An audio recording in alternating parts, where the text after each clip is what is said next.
This podcast is for informational purposes only and should not be considered legal, medical, or mental health advice. The views and opinions expressed do not necessarily reflect the official policy or position of the podcast and are not intended to malign any religion, group, club, organization, business, individual, anyone, or anything.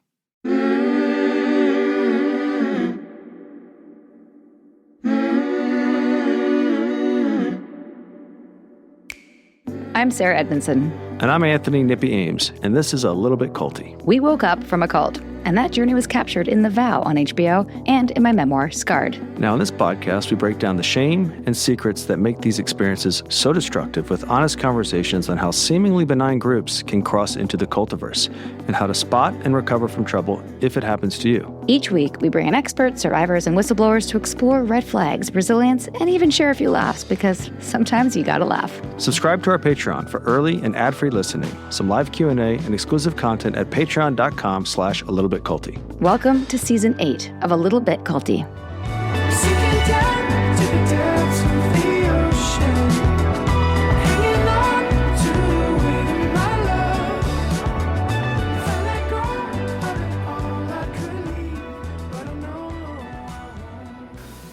Welcome back to A Little Bit Culty, everyone. Today we have, how do you put it, Sarah? A pretty epic story. I don't know if epic's the word I'd use. Well, reading the book, it felt like it was an epic journey. An epic journey, yes. Okay, that's better. But the cult that we're going to get into is really so small and benign that epic wasn't the word. It's more like annoying came to mind. But I mean, the guest's journey is epic. Yeah, it was like an odyssey. An odyssey, but the cult leader, I mean, the guy's name is Uncle Robert. Like, it's got a dirty Uncle Robert. Fuck off, Uncle Robert. That's what I want to say to him, because he's a real dick. He could use a drop kick to the head. I don't want to focus on Uncle Robert. Doctor. I want to focus on our guest, who is awesome. His name is Peter Young. He's a former sports broadcaster who spent 20 years telling the stories of great athletes for CBS, ESPN. Right up my lane. Totally. When I read this book, I was like, Nippy, read this. It's all about sports. Yep. And cults. CBS, ESPN, and other major networks, all while hiding a secret that would have seemed impossible to anyone who knew him professionally. Peter had unwittingly joined a tiny religious cult led by a man he calls Uncle Robert, a narcissistic leader who came into his life the day he married the love of his life 29 years ago. Uncle Robert checked every box. Grandiose sense of self, made himself the authority, didn't allow questions, sound familiar, and made all the rules, none of which applied to him, of course. Through triangulation and fear and lies, he slowly destroyed Peter's marriage, broke up his family, turned his 5 children against him by convincing him that their father was Satan, and left him doubting his faith entirely. The terrifying part was that this all happened while Peter was living what looked like a totally normal, successful life, broadcasting games, traveling the world, keeping his involvement in the cult completely hidden. Peter's story is proof that small cults are real, highly abusive, and can easily hide within society, often starting with something as simple as marrying someone who brings along a manipulative uncle. Peter's Amazon bestseller, Stop the Tall Man, Save the Tiger, chronicles his incredible escape and recovery. Great book. Highly recommend the read. As we always do, this one was personal for me because of the intersectionality of cults and sports. In this conversation, we'll hear how Peter got sucked in, how Uncle Robert controlled everything around him, how Peter managed to keep it all secret during his broadcasting career, and what he means when he says, you never know you're in a cult, you only know you were in one. Here's part 1 with Peter Young.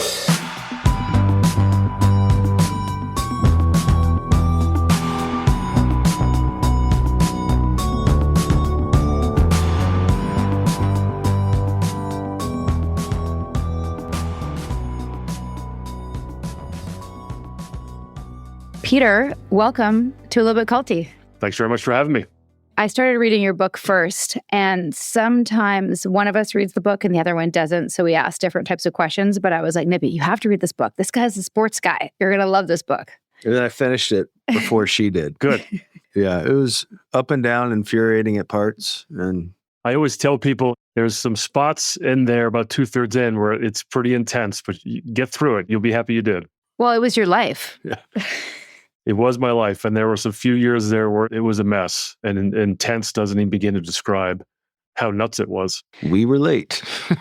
So for those people who haven't read your book yet, Let's go back to the beginning and set a little bit of the stage of who you were and what was going on in your life when you met Paige. Yeah, also, I think it's important to let everyone know, because it's relevant to the story. The name of the book is Stop the Tall Man, Save the Tiger, My Journey in and Out of the Cult, because that's very relevant to the story. And the title, yes, I realize it's kind of an odd title, but I literally get goosebumps every time I bring it up. And I'll just tease it a little bit because I would love for everyone to read it. But it all goes back to even before I met Paige. That's the name of my former wife that I call her in my book. She was given a dream. I believe she was given the dream by the Lord to warn her about this guy that was in her life, this guy we all called Uncle Robert. And he wasn't related to her. He wasn't related to anybody. But she grew up calling him Uncle Robert. And she grew up in a world where her parents revered the man and he was the expert at everything. And eventually I feel like, he ruined her life and my life. And the dream was given to her as a warning to say, here's your chance. This guy's not who you think he is. And Uncle Robert, the cult leader, turned that dream upside down and used it to manipulate Paige. And that manipulation, that misreading, if you will, of that dream, which was 30 years ago, is still being felt today. Like when you throw a rock into a crystal clear lake and it ripples and ripples, 5 feet out, 10 feet, 20, 40 feet out, that's still rippling to this day. Mm-hmm. So it's an amazing story. And of course, I guess I find it amazing because it's my life. But yeah, I met Paige when I was in Pocatello, Idaho. I was doing the 6 and 10 sports at the ABC affiliate and was going to be the next Bob Costas. That was my dream. I grew up back east, was going to be the next Larry Bird. That didn't happen. Then I was going to be the next John Wooden. That didn't happen. So now here I am in my mid to late 20s, and I'm a sports broadcaster, in Podunk, USA. And I meet Paige at a singles Bible study, which is kind of why you have singles Bible studies. And I fell in love with this woman within a matter of 2 or 3 dates. And I was about 90% sure I wanted to marry her after about 2 weeks of dating her. But she talked about her father and this Uncle Robert character all the time. And I figured if I'm going to marry this woman, they're going to be a big part of my life as well. So I got to meet them. So are you okay if I just kind of keep going with this? Yeah. So this would have been like October of 1996. So for Thanksgiving, I drive up to northern Idaho where her parents live, and I'm there 10, 15 minutes. It's been a 6-hour drive, so I got to go to the bathroom. So I go down the hall, go to the bathroom. I'm a guy, so I stand up to pee. When I come out, there's my future father-in-law standing right there in the doorway, really close, like uncomfortably close to me. And he says, I heard you go to the bathroom, which is kind of weird.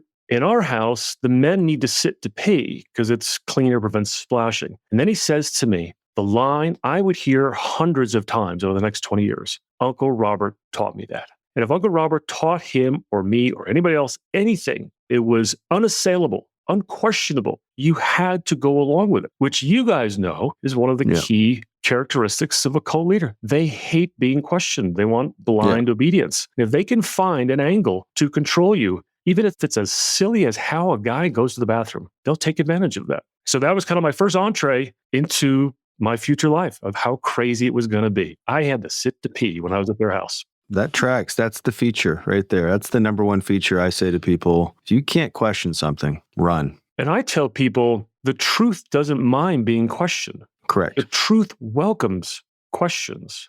The truth can answer any questions. Or, like, I'm very strong in my faith. If I don't know the answer, I'm just going to tie it on up. I'm not going to lie. I'm not going to get angry at the questioner. I'm not going to try and gaslight that person and say they're the problem. I'm going to be honest, and I'm not going to shy away from questions. And Uncle Robert hated when I questioned him. And so therefore, so did my wife. I'm kind of jumping around a bit, but we were married for 20 years and I adored this woman, just loved her. And every time I would ask a question of Uncle Robert, number one, I hardly ever got a good answer. I would get, Peter, why are you so stupid that you don't understand me? And then when that was insinuated, I became stupid in the eyes of my wife because she adored and revered him. And here I am. Why does my husband keep questioning Uncle Robert? Why won't he just listen? She never came right out and said it, guys, but I could tell. I knew. And then, of course, later on in our marriage, she did come out and say it. Yeah, it was she had been indoctrinated. One thing I wasn't sure from your book is how long has she known Uncle Robert before you came into the picture? How much of a foundation did she have with him before she met you? So Uncle Robert, his real name is Robert Booty, was born and raised in Syria, so kind of in the cradle of Islam, but his family was Christian. He comes to America, meets a fairly normal American woman and marries her, goes to a tiny seminary in Fresno, California in the early 70s. Paige's parents, they've got issues of their own even before they met Robert, but they come down from the Vancouver area and attend this Mennonite seminary. And that's where they meet Robert. And they're all in their 20s, mid 20s. So this is early 70s, before Paige was even born. So Robert and his wife, in Southern California. My in-laws lived in the interior of British Columbia and were dirt poor for many of the years Paige was growing up. So Robert would come up every now and then, or the Clausens, my former in-laws, would come down to California and meet with Robert, or they would talk on the phone. But to answer your question, she grew up literally where he was the expert on everything. So that's the only life she knows. And to give you an example of that, I was around them for about 20 years. And, you sit down for breakfast, dinner, or lunch, you pray, "Dear Lord, thank you for this meal," etc. Every single time my father-in-law prayed, he said, "Thank you, Lord," or "Please protect Uncle Robert." There was not a single time where he said, "Thank you for this meal," that he did not say, "Thank you, Lord, for Uncle Robert." Every single time. That would have an impact on you, right? If you're a child and you grow up in that environment. Yeah, it seems like the parents were the ones that were enforcing that. Yeah, hooked. And then the atmosphere Paige grew up in was an extension of that. Yeah, later on, my former in-laws started calling him Dad. So they called Robert Dad. And they felt like he was their father in the Lord, because what happened, one of the traits of a cult leader is also they try and act as a gatekeeper to God. So no matter what religion you're in, they will try and act as kind of the conduit or the gatekeeper to that faith, which is what happened in our little cult. So all of the adults had an experience where we would have been either baptized or confessed our faith in Jesus Christ. And then Uncle Robert would have created in us the doubt where we would have repudiated it. I was a fraud and a liar. I'm not saved. And then have to go through that process with Robert, which is wicked and biblical. And so when that happened with my former in-laws, they started calling him Dad. So we called him Uncle Robert. My in-laws called him Dad. And then my kids would either call him Grandpa Bob or Uncle Robert. And, fast forwarding a long time to near where my marriage blew up, my family blew up, the goal was for Robert to take over as father of my 5 kids. We had 5 kids. And another common trait of cult leaders is they blur the lines of the nuclear family, or they try and destroy it outright. So everybody's like a little son or daughter of the cult leader. But we had 5 kids. And so at this point, many years later, I asked too many questions. I've been kind of effectively kicked out of the cult.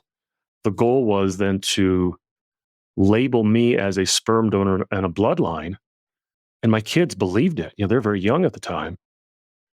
And so that I'm not only the devil, as he called me, I'm not only Satan and a sorcerer and a liar and an alien and a fraud and an abuser, etc. And not only does the 5th commandment of the Bible to honor thy father and mother not apply to me, all my kids are told this, I'm also just a sperm donor and a bloodline.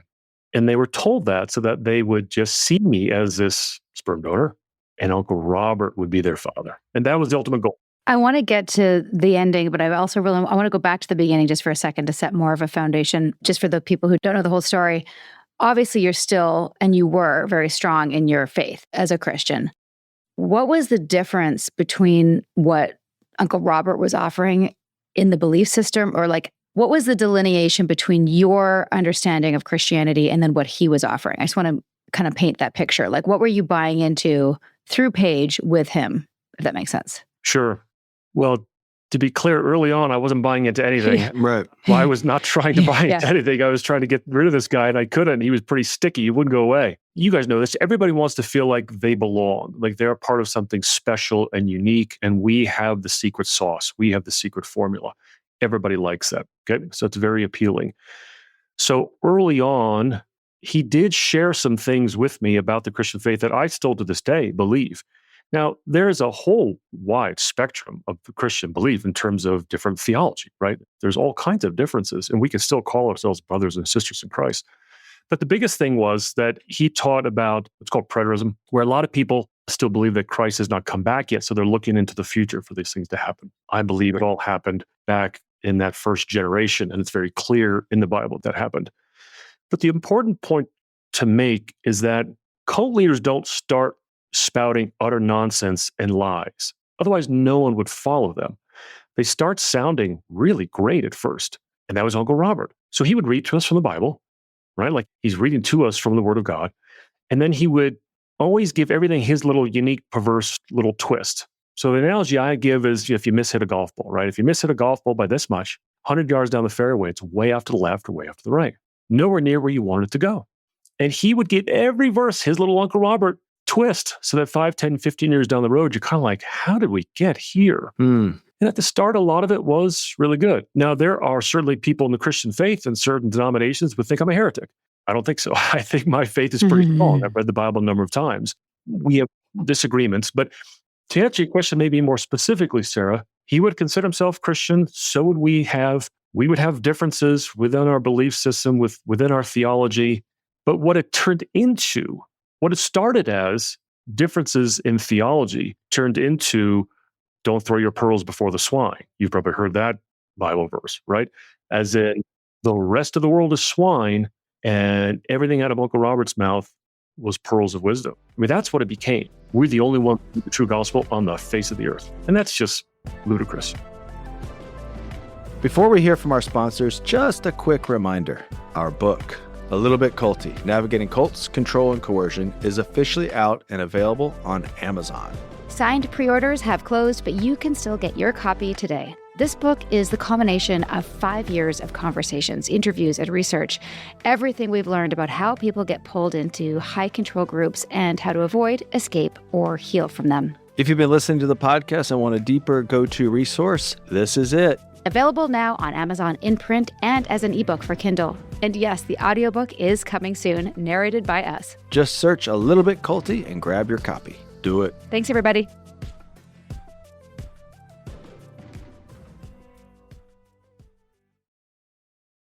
Financial stress hits way deeper than just our wallets. Nearly 88% of Americans felt it hard at the start of 2026, sparking anxiety, sleepless nights, depression, even major couple fights. Struggling with money doesn't make you a failure. It just means life is messy, and sometimes you need the right support to carry the emotional load. I personally have been through lots of ups and downs with financial stress, even before our situation and definitely afterwards. And I really encourage you to take the time to talk to somebody about that, because I think that everybody has some kind of, I don't want to say issue, but like things around money, how to make more of it, stress if you don't have it, feeling bad if you do have it, spending it when you do have it, and, fluctuating between scarcity and not saving it, and all the different beliefs that we have around money. You need to talk about those things. It can be overwhelming dealing with it, and it's important to get to the root of those issues. Therapy in regards to money isn't necessarily about balancing your budget. It's for unpacking the shame, the stress, and the anxiety that money triggers, building better coping tools, and feeling less alone. BetterHelp's fully licensed U.S. therapists follow a strict code of conduct, and their matching is seamless. A quick questionnaire pairs you with the right fit based on over 12 years of expertise. Not vibing? You just switch anytime from their tailored options. As the world's largest platform with 30,000 therapists serving 6 million people, BetterHelp boasts a 4.9 rating from 1.7 million reviews. Get the tools to handle financial stress starting today. When life feels overwhelming, therapy can help. Sign up and get 10% off at betterhelp.com/culty. That's betterhelp.com/culty.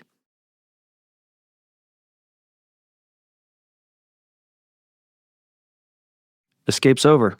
Let's return to our regularly scheduled cult talk.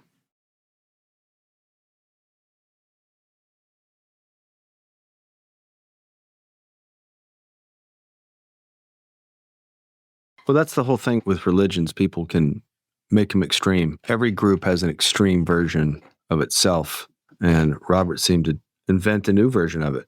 Yeah, he didn't really speak at length about certain parts of our theology that someone else had already come up with. What he did speak at length about was his new interpretations, what he came up with. Because, of course, he wanted all of the attention and the glory. And so the parts of his theology that he shared with us that were really the inventions of his mind, that's what he spent the most time on. And it was pretty crazy. One of the things we talk about in our new book, and we'll send it to you, is this idea of the situational vulnerability. So the things that are going on in someone's life at a particular time that makes you more susceptible, not like you have a weakness or anything like that, just more like that. What was going on for you that maybe caused you to give him more grace in your life, or like, override some of your initial doubts. Like, hey, it's weird that my potential father-in-law is asking me to pee because Robert said so. Uncle Robert said so. What was your and in my take, and I'd love to hear it from you, is that like you really love this woman and she was very special, and that no Paige, no cult. No Paige, no cult. Like she overrode a lot of things. Can you tell us a little bit about that dynamic for you? Sure, and you're right. Without Paige, I would never have gotten sucked into this tiny little cult, which does speak to the truth that you guys have mentioned. It could happen to anybody. It really can. And it happened to me. And so my vulnerability was that I loved this woman. I had prayed for years that I would be able to meet this tall, beautiful, Christian, athletic woman. I mean, she checked all the boxes. She just had this really weird family guru. Also, I'm one of 5 boys. So my parents lived on the coast and they're still alive. I have 4 brothers and their wives and their children. So I have sister-in-laws and nieces and nephews, aunts and uncles. And they lived nowhere near where I lived with Paige. So none of them were around. None of them saw Uncle Robert other than at my wedding. None of them really knew what was going on. So in that regard, I was very isolated, which again is what cult leaders try and create, is isolation, paranoia, secrecy to control their members. So I'm isolated. I don't have my support system weighing in on this Uncle Robert guy. I just have my wife and my in-laws. And I was the proverbial frog in the pot of hot water. It just kept getting hotter and hotter. And I went along to get along. I went along because I loved my wife and I didn't want to lose my marriage. Yeah. Didn't think I would ever lose my marriage. We never talked about divorce. There was no infidelity. I was completely faithful to this woman our entire marriage. I believe she was to me, at least physically, certainly emotionally. She carried on probably an affair our entire marriage. But I never thought it would end like this. It would be an absolute disaster and a train wreck, and I would get divorced. But that really is the simple answer to the question. I loved her, wanted it to work, really wanted him to go away. And maybe it's my personality. When I look back and think, well, what did I do wrong? Yes, clearly without Uncle Robert, I don't think we have this issue. But I'm not blameless. And my fault is that I didn't stand up for my family. I did not fulfill the role of the protective husband and father and basically say, honey, he's gone. Now, if I had said that 20 years ago or just a few years into our marriage, she might have left me. I don't know. That's kind of the unanswerable question at this point. Well, Peter, if you don't mind, I'm going to correct you a little bit. And I don't think it's something that you did wrong as much as that you had an area of susceptibility. Yeah, or a blind spot, maybe to kind of blind spot. Yeah, halfway. Yeah. And, yours is very parallel to mine. I went because my high school girlfriend told me, and if there was no high school girlfriend involved, I don't do this. Right. Simply put. And sometimes it is a simple answer. That was my area of susceptibility. And sometimes, at the right time, like I think if it had happened 2 years later, I don't do it. And another important point is that, as people are listening to us, it's not like you guys and I made this conscious decision. I'm going to continue to love this person, even though I'm joining a cult. Like, we didn't know it was a cult. Nobody ever calls it a cult. I always say you never know you are in a cult. You only know you were in one. Well put. I never thought it was a cult. All of those years, I thought it was really weird, really inappropriate, really odd and bizarre, but never a cult. Until I got out, started reading a bunch of books on cults. And I thought, well, if what I went through wasn't a cult, there's no such thing as a cult. You're right. You're right. But nobody goes in thinking, yeah, I'm joining a cult. Isn't this great? No. I'd like to echo what Nippy said. I really don't feel like you did anything wrong. It's a tricky kind of semantics thing in some way because, it's good to understand what our role was in something so we can learn from it and not do it again. And Nippy said he resonated with the love aspect, pulling him in.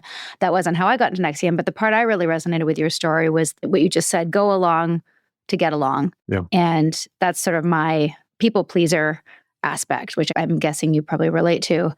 And there's just so many moments in your book where you're like, that's weird, but like, you don't want to rock the boat. And these are your in-laws. And that's something that I think that a lot of people can relate to, right? Like, it's not like you're just sitting by and taking it and being the frog in the pot of water. Like, you let things, like if someone asks you to take off your shoes in their house and you don't like take off your shoes, you do it because it's their house. Like, there's rules that people have and you kind of go along to get along. And it happens slowly. And I think your book is a really good descriptor of how that happens. It's not like you're just being walked over from the beginning. It's a really slow burn. So I just hope you're not too hard on yourself for that. I think that's well put. Yeah. And I'm like you. I'm a people pleaser.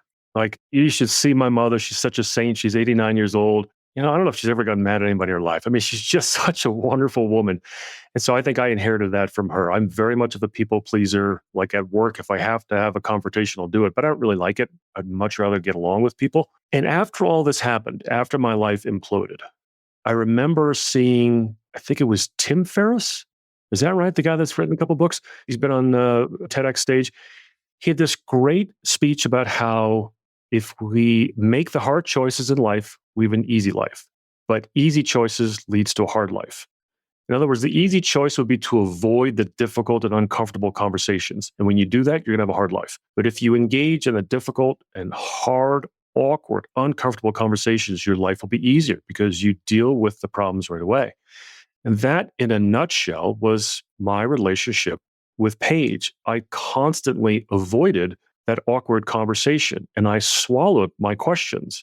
And if I can just share a few examples with the audience so you can kind of get an idea of just how deep the brainwashing was in Paige, because cults come in all different shapes and sizes. But to me, I don't know what you guys think, they share two things: a leader and undue manipulative mind control. So in addition to being taught, I had to sit to pee, a few years into our marriage, I lost my wedding band. I couldn't find it, bought a new one. Several years later, I found the original wedding band. And now I have two wedding bands. And I was thrilled to find the original one because it brought me back to the days when I felt like our marriage was truly strong and she loved me. Now, 12, 15 years in, it's kind of hard to tell if she loved me anymore. And I had two wedding bands. Well, I couldn't wear two, but lo and behold, right around that time, Uncle Robert lost his wedding band.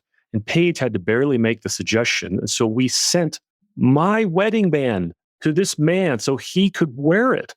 And I remember I found it so unseemly. And I'm thinking, tell this guy to buy his own wedding band. Have his wife buy a wedding band, because she's the one that held a steady job. And I didn't say anything. And so now he's probably still to this day walking around with my wedding band on his finger. And then a few years after that, we had 5 kids. We talked about having a 6th. And my wife Paige came to me on a date night and shared her burning desire to have another child. She wanted to have another son, but it wasn't for me. Uncle Robert had 2 sons who married and had daughters. So Uncle Robert had granddaughters, no grandsons. Well, to Paige and my in-laws, this was unacceptable. The only thing preventing World War III and the absolute destruction of humanity was Uncle Robert, right? So his precious bloodline had to continue. So she wanted to be a surrogate and through in vitro fertilization, have a son with one of Uncle Robert's sons and thus provide him with a male grandson. At that point, I did finally speak up, but nowhere near what I really wanted to say. I clearly made it known that I was against this idea. But there was a number of conversations where I was pushed to the edge and I didn't really share what I wanted to. I kind of swallowed my pride, swallowed my questions. But that just is 2 examples of many I could give that just shows how controlled mentally and emotionally and spiritually my wife was by this guy. And also how much you didn't want to lose her. Yeah. I'm guessing. Was that the fear in speaking up, that if you said how you really felt, that she would leave? Not only the fear that I would lose the marriage, because it wasn't really a conscious thought until the last, let's say, 2 years of our marriage. Because early on, she made it clear she didn't believe in divorce. She would never allow us to get divorced. It would never happen. But then the last few years of our marriage was pretty obvious. Our marriage was on thin ice. My parents are 91 and 89, and they've been married almost 70 years. That's what I was used to. That's what I grew up around. That's what I expected my life would turn out to be. I never expected this. I never expected some crazy guru to come on in. And really, a strong marriage, you can't have some guy in the middle of the husband and wife. No. There was a point where we'd been married like 17, 18 years. And she tells me, literally, she says this out loud. And I'm thinking, how does she not hear herself? She says, you need to stop, addressing me, trying to put a wedge between me and Uncle Robert. When you read my book, you would probably be shouting at the book saying, Peter, put a Grand Canyon between him and her. Yeah. I think you got to be the guardian at the gate of your own marriage. Sarah will come back from talking with her girlfriends and I'll say, I don't want to know anything about my friend's marriage that I'm not supposed to know. Keep me out, because I think you got to keep that airtight, because someone just having knowledge of your marriage makes you vulnerable, I think, Yep. to a certain extent. Other than a counselor or therapist. Other than a cult therapist. Yeah. But that's the thing. Uncle Robert had taken the role of marriage counselor at some point. And I feel like that must have been infuriating. And yes, we were both shouting at the book multiple times. It's really I really wanted to to get in there, do an intervention for your sake, because I don't think we've really actually painted the picture. Like, you're a professional. You're writing books. You are broadcasting sports. You're having this full career. I don't know if we really painted the picture of like, that you have this full life. You haven't told anybody about what's going on for you. So you have nobody to go to. You're so isolated. Meanwhile, you're not living on a compound with Uncle Robert. He's controlling you and your family through Paige via phone calls, but also conferences. Tell us about what a conference was all about. Paint that picture. Conferences were wild. So we would have them maybe once or twice a year. They would be in northern Idaho at my in-laws' house, so just north of Coeur d'Alene. And we would sit around in the living room for a couple of days and listen to Uncle Robert speak kind of impromptu, which at times was impressive. I mean, the guy could talk for hours. We would listen to him speak for hours, let's say 2, 3, 4 days in a row. And much of the time he would be sharing stuff that I had never heard in the churches that I'd gone to when I grew up as a kid, and then as a teenager and as an adult. A lot of new material. And I remember we would always take notes. And then I would look around the room at my wife and my in-laws, and I'm waiting for someone else to kind of crack a smile like, yeah, that was a good joke. And it was never a joke. They believed all of it. And I thought it was crazy. Again, some of it I believe is true, not all of it. But just to give you a flavor of what the conferences were like, just imagine like when you're a little child and you go to story time, like in kindergarten, where the teacher reads a book and you're all sitting on the floor, Indian style, and you're looking at the teacher. That was kind of our conferences. And then in 2016, the dominant story in America was Trump versus Clinton, the election. And Uncle Robert hated Clinton.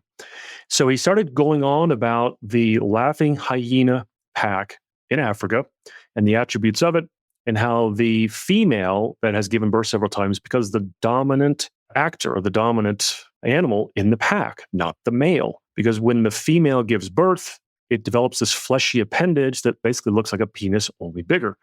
And so then the males, grovel and submissively lick the groin of the female hyena as a sign of submission. So she is the leader of the pack. This is all being told while 3 of my kids who are 10 years or under are in the room listening to this. And then he compares Hillary Clinton to this hyena. And if she gets elected president, she'll be strutting around the world, and the, male leaders in, other countries will be figuratively licking her groin. It's disgusting. And yet, if anybody else had been in that room and started to tell this tale, my wife or me or anybody would have said, hey, dude, stop it. We've got kids here. What are you thinking? Whatever was inappropriate for anybody else was never inappropriate for Uncle Robert. This episode would not be possible without the support of our sponsors. Let's hear what they have to offer.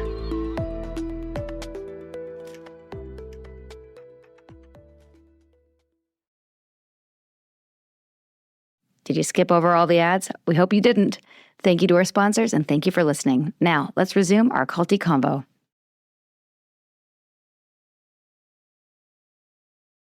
Yeah, what you just described is, and there's a great quote, I'm going to find it when I get off here, but the gist of it is, once you hand off your own morality to the group, right? Like once you follow a leader or something like that, your morality is now informed by the group. It's like, and so whatever the group says, the groupthink says, has usurped any sort of internal morality that you may have had, or, and maybe in Paige's case, she never fully developed because it was always informed by Uncle Robert. But it allows people to commit really great atrocities because they think they're doing something in the name of, and they think they're right. And what you just described is normally where people would have a major problem, they go flat. And it was one of the things, Sarah and I, when we were done with our situation and we went and tried to inform people like, hey, they're branding women now. We got kind of a flat affect from people. And oftentimes that was an indication that they had succumbed to whatever Keith was going to say, in the same way that, the people in the room had succumbed to whatever he was saying. He could say anything at this point. And that's the power aspect of it that they have, because their internal mechanism's not going off. But if you were to say it, it probably would. So it shows the moral inconsistency that these groups perpetuate. And it shows the level of the mind control. I think if you haven't experienced it, it's very hard for people like us to explain it to someone who has never gone through it. Or so they don't recommend it. It's a miserable experience. But I look back at letters and emails I wrote and the things that I said and thought and said out loud. And I thought, what in the world was I thinking? And the short answer is that, well, I wasn't thinking much. I was letting another man do the thinking for me.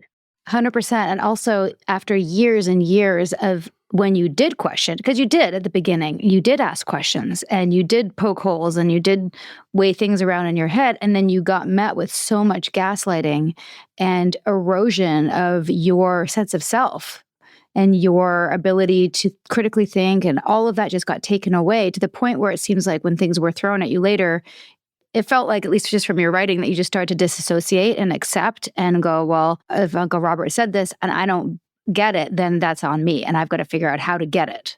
Right. Which is your metaphor of the cookies, right? I was just going to bring up the metaphor of the cookie. Yeah, tell me. I was skimming through my book last night to just reread some sections. You know, when you find yourself in this situation in a cult, again, you don't know you're in a cult, but you know you're in something weird. The amount of cognitive dissonance that you deal with on a daily basis is off the charts, and it's exhausting. And so I would constantly hear these crazy ideas from Uncle Robert that, again, my wife believes hook, line, and sinker. And I'm like, you've got to be kidding me. This cannot be true. But you hear it over and over again.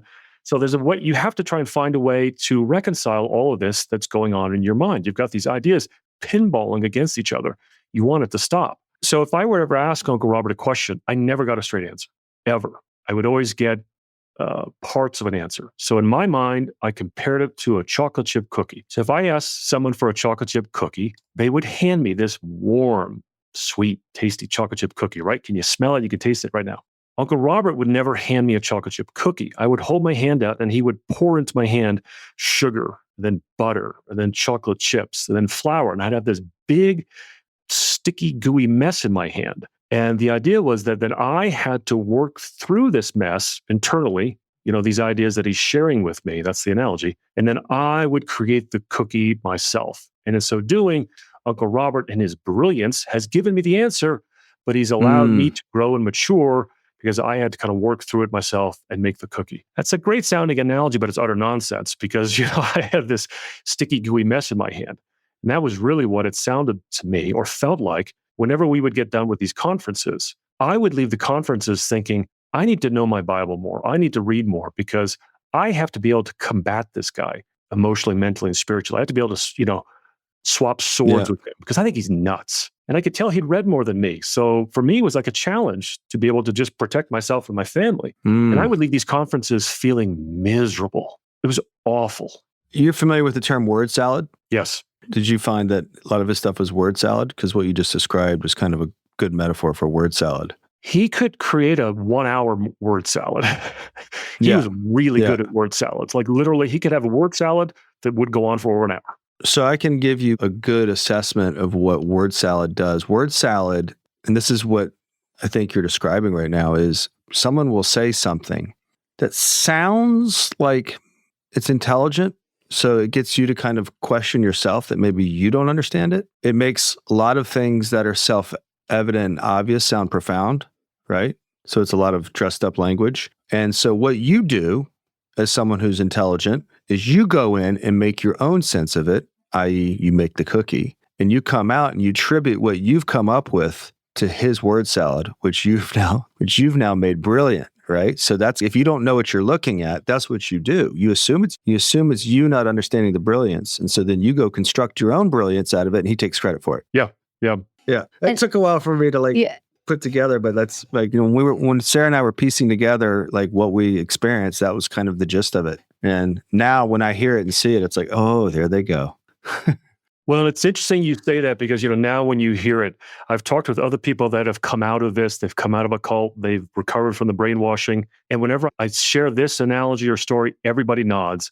If you gave me a book, so, you know, this is my book. Okay, let's say there's one paragraph in here that I let Uncle Robert write, that one paragraph. And now I go read this book. I'll find that paragraph of his writing, of his wording, buried in 400 pages, just like you guys could. You would find Keith's writings. I would find Uncle Robert's writings because it's so unique and it's so seared into our conscious that it immediately pops out from anything any other human would say. And the pattern, you recognize the pattern in the world. At least I have. Yeah. And also, and we haven't really talked about this yet, but we mentioned at the beginning, he's the gatekeeper, right? How did he become the authority in deciding whether or not you were a true Christian? Because that's one thing that, like, usually in our format, we talk about what were the red flags along the way. The fact that you had to profess your, I'm sorry, I don't know the term, but like create your testimonial about how you were saved 5 times, was it? You weren't actually like, Yeah. how did he decide you weren't a legit Christian? I have a theory on what that was, but you go ahead. So that all gets back to what happened when Paige and I first met. And again, it's absolutely a fascinating story. I literally still get goosebumps. I have them right now. And I try not to get emotional. So Uncle Robert, you have to picture this. He's this short, fat guy, olive complexions, completely bald. He's never had really a lot of success in his life. He's broke. His wife has the job that makes them money. He goes to casinos because he calls them his office. He literally thought that was his office. So he's not a very impressive person. Paige walks in the room and, she's like 6'1", beautiful blonde hair. She's athletic and she's got 2 master's degrees. She's well-spoken. She would give him instant cachet. People would say, well, if she believes this short little fat guy, there must be something to him. So all of the time that I was around the Clausens and Uncle Robert, Paige was his most important convert. You take away Paige and it all falls apart. Because in many ways, she's more dominant and domineering and self-righteous and confident than I was, that her father was, certainly her mother was. So as Paige goes, so does this entire edifice of Uncle Robert and this little. And she's breaking away. She graduates with 2 master's degrees. She gets baptized by someone other than Uncle Robert. She starts dating. And all of this happens before she meets me. She's given the dream. And Robert turns it on its head 180 degrees to solidify his control over her and causes her to doubt everything. Doubt her public profession of faith. She's read the Bible. She's exhibiting fruits of the Spirit. She's showing that she's a Christian. She's been baptized. All of this. He gets her to doubt it all. I must have been lying this whole time. I missed it. I didn't get it. Only through Uncle Robert do I now understand what it means to be a Christian. And I remember when I heard all this, we weren't even engaged yet. And I remember thinking, that's really weird. So she was the first. And then several years later, maybe 2 or 3, Uncle Robert did the same thing to Paige's father. He was a very emotional man, prone to a lot of self-doubt, and he was very easily manipulated. I mean, Uncle Robert, the way he manipulated that man is just borderline criminal. So then he went through it. Well, and he's in his mid to late 50s, early 60s. Gee, I must have been a fraud all of these years. And now it's been Paige and my father-in-law. Then the next person on the block was my mother-in-law. And she was a tough nut to crack. And Uncle Robert and my father-in-law spent over a year treating this poor woman like dirt to convince her, you're a fraud, you're a liar, we're on to you, and we're not going to stop until you cave. And so she finally did, out of survival. So now she's been rescued. So now that I was the next one 10 years later. So the pattern was set. Yeah. And to be clear, being saved is basically saying that you were admitting out loud that you weren't really a Christian, but now you are a Christian. What is that actually, what was he asking for? Because it seemed to me that basically what he's asking for is obedience to him. Correct. To Uncle Robert, not a true connection to God. How did he warp and forgive me because I don't have the same, biblical background as you. And I understand from your book that in a healthy relationship with God, someone would let God or Jesus into their heart and make a personal proclamation. So Right. What's different from that to what he was asking for? What did being saved look like for Uncle Booty Robert? Yeah, great question. So, in the Christian faith, it's very clear it's a gift. We can't earn it, right? If we could earn our faith, why would we need a God? We could do it ourselves, right? So that's the idea. We're sinners. We need help. And it's a free gift. You can't do anything to earn it, right? When you are an heir to the throne, you didn't earn it, right? You didn't pick your parents. You were born into this family. Same thing in the Christian faith. So there's nothing we can do to earn it. It's a very simple process. You repent and believe. But what Uncle Robert was after, I believe, was not so much to try and create a different faith. It was more to carve out a role for himself. Because in the Christian faith, it's very simple. It's a free gift. All you do is accept it and acknowledge it out loud that you're saved. Thank you, Lord, right? This is wonderful. Thank you. And if that's the case, if that's all it is, which is true, then there is no role for a gatekeeper to God. There is no role for this cult leader. So he has to carve out a role. He has to carve out a spot where he is indispensable. And the only way he can do that is to make sure that all of the adults in our little cult, and it was small, go along with this wicked little ploy where we say, nope, us becoming Christians was fraudulent. We never understood the true gospel. It was only through Uncle Robert that we finally understood the true gospel. And the true gospel was a phrase that was bantered around a lot because every church in America was preaching a false gospel. Only Uncle Robert knew the true gospel. And so therefore, like we talked about in the beginning, how you want to feel like you belong, like you're unique. Well, now we felt like we were the only ones that knew the true gospel. Only us were the true Christians because of Uncle Robert.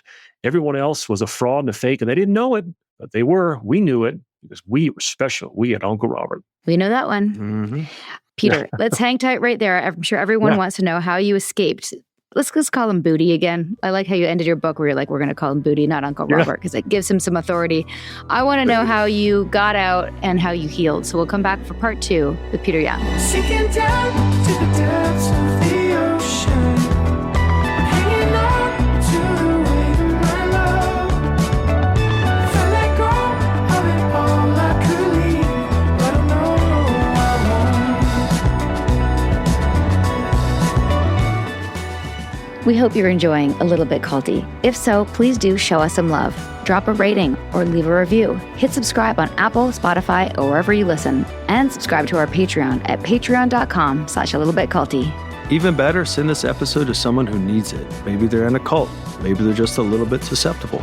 Or maybe they just love a good story. Spread the word, spread the love. Thanks for listening, and see you next time. A Little Bit Culty is a Trace 120 production. Executive produced by Sarah Edmondson and Anthony Nippy Ames in collaboration with producer Will Rutherford at Citizens of Sound. Our co-creator is Jess Temple Tardy. Our production coordinator is Leslie Dinsmore. Writing by Sandra Namoto and social media marketing by Eric Swarzinski and Brooke Keene. Our theme song, Cultivated, is by the artists John Bryant and Nigel Aslan.